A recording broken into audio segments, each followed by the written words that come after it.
थे। अगर हमारे गृह मंत्री ने 370 हटाया नहीं होता तो इतने स्वाभिमान से ये जाकर अपना भारत जोड़ो का समापन वहां नहीं कर सकते। सर, जिस कश्मीर में लाल चौक पे जाकर इन्होंने अपने भारत जोड़ो का समापन किया, उस क्षेत्र में जाके इतने स्वाभिमान से ये समापन कैसे कर सकते थे? अगर हमारे गृह मंत्री ने 370 हटाया नहीं होता तो इतने स्वाभिमान से ये जाकर अपना भारत जोड़ो का समापन वहां नहीं कर सकते। सर, अगर इनके घोटाले अगर किसी ने निकाले तो अंक खत्म हो जाएंगे, पर इनके घोटाले समाप्त नहीं होंगे। सर, ये चीज ऑपोजिशन ने याद रखनी चाहिए। जो काम करता है गलतियां उनसे ही होती हैं। आपने ना कभी काम किया, ना लोगों के लिए कभी प्रयत्न की, ना लोगों के लिए कभी जॉब्स अपॉर्चुनिटी कैसे आएगी देश में, उसके लिए काम नहीं किया। एक उंगली अगर ये जो आज सरकार में उनके ऊपर दिखाते हैं तो इन्होंने ये याद रखना चाहिए कि 4 उंगलियां इनके तरफ रहती हैं। कई लोग भारत जोड़े निकले थे। मुझे बताइए, भारत के इस देश के लोगों ने कभी भारत को टूटने दिया? कभी टूटने नहीं दिया। जो जोड़ने निकले थे ना, कोई चीज टूटी नहीं तो उसे जोड़ने कैसे निकल सकते हैं? ये पहला प्रश्न उनको मेरा है सदन के माध्यम से। वो पाकिस्तान हमारे देश का नमक खाता था और आतंकवादी हमले हमारे देश पे करते थे, पर 2014 के बाद मोदी जी ने उनकी भाषा में उनसे बोलना सिखाया कि जिस भाषा में तुम सीखोगे उस भाषा में तुम्हें सिखाएंगे। उस तरीके से आज हमारे मोदी जी काम कर रहे हैं। टाटा हो या अंबानी हो या अडानी हो, ये कितने लोगों को रोजगार इनके माध्यम से इस देश के मिला है। हमारे देश के प्रधानमंत्री जी का नारा है, ना खाऊंगा ना खाने दूंगा। इस तरीके की सोच रखने वाले पहले प्रधानमंत्री हमारे देश को मिले हैं।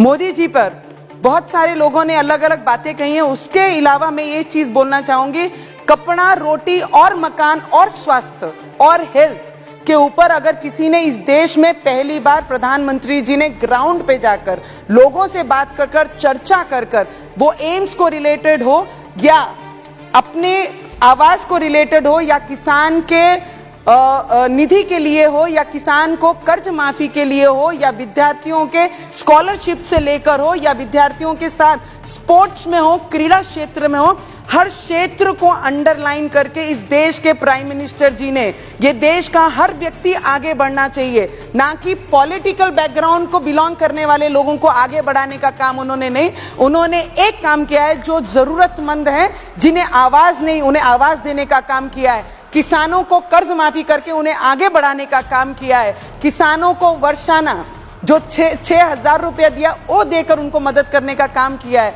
हेल्थ सेक्टर में और एम्स देकर, मेडिकल कॉलेजेस देकर, अब आने वाले समय में प्रेसिडेंशियल स्पीच में जो नर्सिंग कॉलेजेस देकर आने वाले समय में सिस्टर ब्रदर्स को और उपलब्ध कराने के लिए उनके लिए जो फैसिलिटी दी जा रही है, जॉब्स अपॉर्चुनिटीज बनाई जा रही हैं, उन्हें भी ध्यान रखना चाहिए। सभी ऑपोजिशन वाले जब भी बोलते हैं तो यही चीजें टारगेट करते हैं कि मोदी जी को किस पॉइंट पे पकड़ना है, किस पॉइंट पे नहीं बोलना है। सर, मैं आपको इतना बताना चाहूंगी कि डिजिटल आज देश में अगर कोई लाया है तो ठेले वालों से लेकर, भाजी वालों से लेकर, बड़े व्यापारियों से लेकर, प्राइवेट सेक्टर में लेकर डिजिटल अगर कोई नॉन लोगों में कराए, रूरल एरिया में भी लोड गाड़ियों पे, ठेलों पर आज QR कार्ड करके स्कैन करके आप 50 रुपए 20 रुपए देना भी अगर किसी ने इस देश को सिखाया है तो वो मोदी जी ने ही सिखाया है। टैक्स ईमानदारी से अगर भरना है, अगर वो किसी ने सिखाया तो हमारे मोदी जी ने ही सिखाया है। सर, हमारे महाराष्ट्र में 33 महीने की गवर्नमेंट थी, सरकार थी। आमच्या महाराष्ट्रामध्ये 33 महीन्याची सरकार में हनुमान जी का नाम लेना और राम जी का नाम लेना बहुत बड़ा गुनाह था, पर आज हमारे डिप्टी CM साहब, हमारे उप मुख्यमंत्री और मुख्यमंत्री शिंदे साहब की सरकार में जो राम का नाम लेगा, जो हनुमान का नाम लेगा, वो देशभक्त होगा, उनका सत्कार हमारे महाराष्ट्र में होता है। आज वो सरकार है। सर, प्रेसिडेंशियल स्पीच में जेल का अनुभव है सर मुझे, 14 दिन का। ये महाराष्ट्र गवर्नमेंट ने, उद्धव ठाकरे जी की गवर्नमेंट ने मुझे जेल में डाला था तभी, जब गरीब लोग वहां पर जो कोई कारण से अरेस्ट हुए हैं या उनकी बेल हो चुकी है, पर बेल बॉन्ड भरने के लिए जिनके पास पैसे नहीं है उसका भी प्रावधान, या इस समय हमारे प्रेसिडेंशियल स्पीच में उन्होंने बताया है, वो सच में जेल में अगर देखेंगे तो बहुत ज्यादा तकलीफ में वो महिलाएं उस जेल में रहती हैं जिनके पास 5,000 बेल बॉन्ड भरने के लिए नहीं है या 10,000 रुपये बेल बॉन्ड भरने के लिए नहीं है। हमारे देश के प्रधानमंत्री जी का नारा है, ना खाऊंगा ना खाने दूंगा। इस तरीके की सोच रखने वाले पहले प्रधानमंत्री हमारे देश को मिले हैं। सर, कई लोग भारत जोड़ो निकले थे। सर, वेरी इंपॉर्टेंट क्योंकि हम देश के युवा एज ए रिप्रेजेंटेटिव है, ये बोलना बहुत जरूरी है। कई लोग भारत जोड़ने निकले थे। मुझे बताइए, भारत के इस देश के लोगों ने कभी भारत को टूटने दिया? कभी टूटने नहीं दिया। जो जोड़ने निकले थे ना, कोई चीज टूटी नहीं तो उसे जोड़ने कैसे निकल सकते हैं? ये पहला प्रश्न उनको मेरा है सदन के माध्यम से। मुझे आपको बोलना है सर, जिस कश्मीर में लाल चौक पे जाकर इन्होंने अपने भारत जोड़ो का समापन किया, उस क्षेत्र में जाके इतने स्वाभिमान से ये समापन कैसे कर सकते थे? अगर हमारे गृह मंत्री ने 370 इस सभागृह में लाया नहीं होता और 370 हटाया नहीं होता, तो इतने स्वाभिमान से ये जाकर अपना भारत जोड़ो का समापन वहां नहीं कर सकते। सर थैंक यू सर, बहुत जरूरी है सर। सर सर सर मुझे ऑपोजिशन के कई लोग, मुझे बताइए, देश के बड़े बिजनेसमैन व्यापारियों को, टाटा हो या अंबानी हो या अडानी हो, ये कितने लोगों को रोजगार इनके माध्यम से इस देश के मिला है?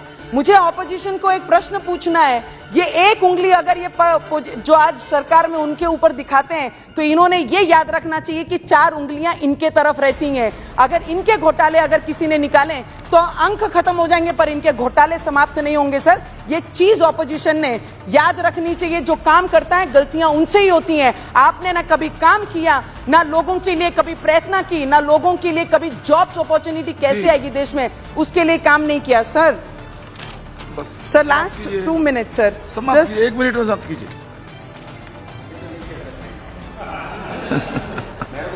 सर 2014 के पहले, सर राजस्थान आपको जिस तरीके से प्यार है, हमें भी हमारे राजस्थान पे उसी तरीके से बहुत ज्यादा प्यार है। 2014 से पहले सर, पाकिस्तान का परिस्थिति अगर देखते थे तो सरकार उन्हें मदद करती थी। वो पाकिस्तान हमारे देश का नमक खाता था और आतंकवादी हमले हमारे देश पे करते थे।